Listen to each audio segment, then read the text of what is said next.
2 Samuel, chapitre 6. David rassembla encore toute l'élite d'Israël, au nombre de 30 000 hommes.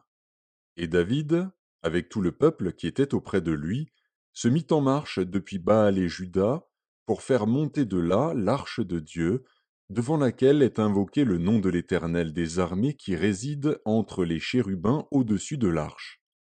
Ils mirent sur un char neuf l'arche de Dieu et l'emportèrent de la maison d'Abinadab sur la colline.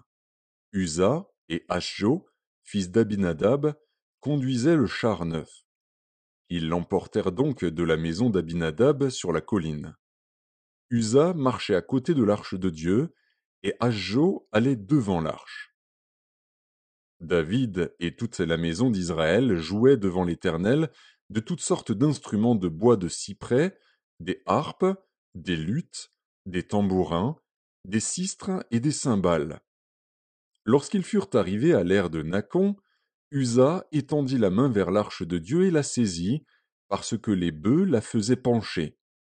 La colère de l'Éternel s'enflamma contre Uza, et Dieu le frappa sur place à cause de sa faute. Uza mourut là, près de l'arche de Dieu. David fut irrité de ce que l'Éternel avait frappé Uza d'un tel châtiment, et ce lieu a été appelé jusqu'à ce jour Péretz Uza. David eut peur de l'Éternel en ce jour-là, et il dit: Comment l'arche de l'Éternel entrerait-elle chez moi? Il ne voulut pas retirer l'arche de l'Éternel chez lui dans la cité de David, et il la fit conduire dans la maison d'Obed-Édom de Gath. L'arche de l'Éternel resta 3 mois dans la maison d'Obed-Édom de Gath, et l'Éternel bénit Obed-Édom et toute sa maison. On vint dire au roi David: L'Éternel a béni la maison d'Obed-Édom et tout ce qui est à lui, à cause de l'arche de Dieu. Et David se mit en route, et il fit monter l'arche de Dieu depuis la maison d'Obed-Édom jusqu'à la cité de David, au milieu des réjouissances. Quand ceux qui portaient l'arche de l'Éternel eurent fait 6 pas, on sacrifia un bœuf et un veau gras. David dansait de toute sa force devant l'Éternel, et il était ceint d'un éphod de lin. David et toute la maison d'Israël firent monter l'arche de l'Éternel avec des cris de joie et au son des trompettes.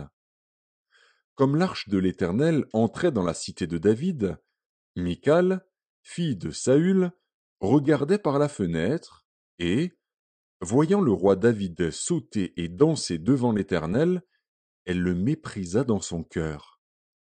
Après qu'on eut amené l'arche de l'Éternel, on la mit à sa place au milieu de la tente que David avait dressée pour elle. Et David offrit devant l'Éternel des holocaustes et des sacrifices d'action de grâce.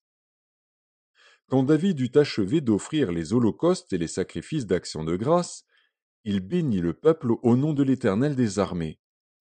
Puis il distribua à tout le peuple, à toute la multitude d'Israël, hommes et femmes, à chacun un pain, une portion de viande et un gâteau de raisin. Et tout le peuple s'en alla, chacun dans sa maison. David s'en retourna pour bénir sa maison, et Michal, fille de Saül, sortit à sa rencontre.